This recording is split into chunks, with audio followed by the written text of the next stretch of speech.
L'imperatore Marco Aurelio era l'uomo più potente sulla terra, a capo di un esercito che era temuto in ogni angolo del mondo ed una ricchezza tale che avrebbe potuto passare il resto della sua vita ad oziare e fare festa ogni giorno. Risulta difficile per noi adesso immaginare il potere assoluto di cui godeva una persona come lui in quel periodo. Molti uomini potenti del passato, ma anche del presente, non sono riusciti a gestirlo, si sono lasciati corrompere dal desiderio e dall'ambizione di avere sempre di più. Marco Aurelio ne rimase indifferente. Era ben consapevole di essere l'imperatore di Roma e altrettanto conscio del fatto che potesse avere qualsiasi cosa desiderasse e senza limiti. Tutto il contrario di suo figlio Commodo, che viveva nella reggia o nelle sue ville, in compagnia di numerose donne, indifferente alle sofferenze del popolo prodotte dalla carestia e dalla pestilenza. Marco Aurelio scrisse a proposito della determinazione a migliorarsi ogni giorno nel suo diario personale noto come Meditazioni o Colloqui con se stesso. Grazie a questo scritto, Marco Aurelio è considerato oggi uno dei nomi di riferimento dello stoicismo, perché tanti sono i principi di questa corrente che ritroviamo nei colloqui con se stesso dell'imperatore filosofo. Gli stoici osservarono che nella prospettiva di tutti i giorni possiamo distinguere gli avvenimenti in due categorie distinte: le cose che possiamo controllare e quelle che non possiamo controllare. Non possiamo controllare le altre persone, il tempo, l'economia, la nostra reputazione, il passato ed il futuro. Le cose che sono indipendenti dalla nostra volontà sono sicuramente la maggioranza. Pensa ad esempio ai tuoi amici, ai tuoi colleghi di lavoro, all'economia generale, al tuo stato sui social o le cose che vengono dette dai politici o semplicemente all'invecchiamento del tuo corpo. Possiamo provare a modificarli, ma anche se ci mettiamo tutto l'impegno possibile e facciamo tutto alla perfezione, rimangono sempre lontani dal nostro controllo. L'economia può sempre collassare, i soldi possono finire, così come l'amore può svanire. Alla fine non c'è nulla che potremo fare per escludere questa componente esterna. Tutto questo potrebbe suonare deprimente e pessimistico, ma non c'è da temere. Ci sono aspetti della nostra vita che sono sotto il nostro pieno ed esclusivo controllo.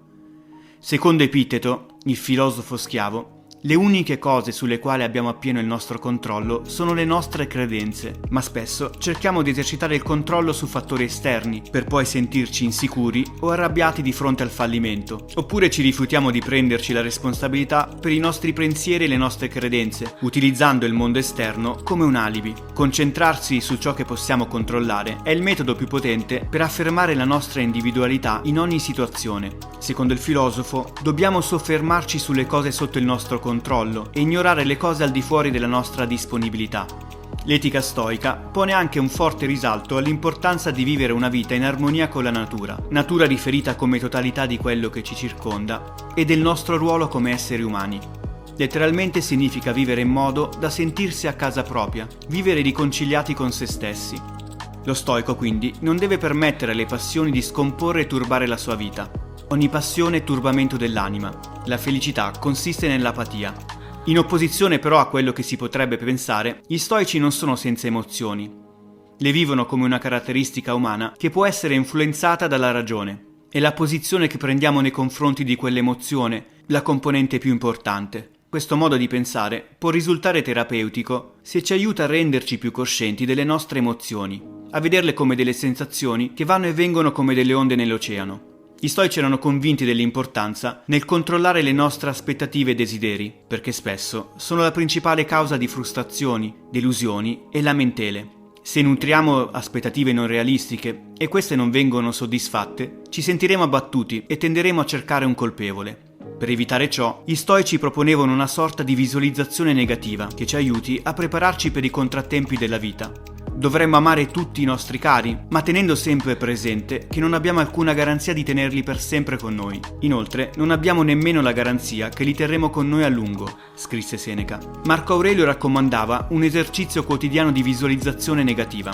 Comincia ogni giorno dicendo a te stesso: oggi incontrerò intralci, ingratitudine, insolenza, slealtà, cattiva volontà ed egoismo. Un modo costruttivo per usare questo esercizio ed evitare di alimentare il pensiero catastrofico è tenere a mente che l'obiettivo principale è ridurre le nostre aspettative per evitare delusioni e soprattutto per imparare a non dare nulla per scontato. Uno stoico spesso ricorda a se stesso che la vita è temporanea, così da non sprecare il suo tempo in cose banali e non prendere la vita troppo seriamente.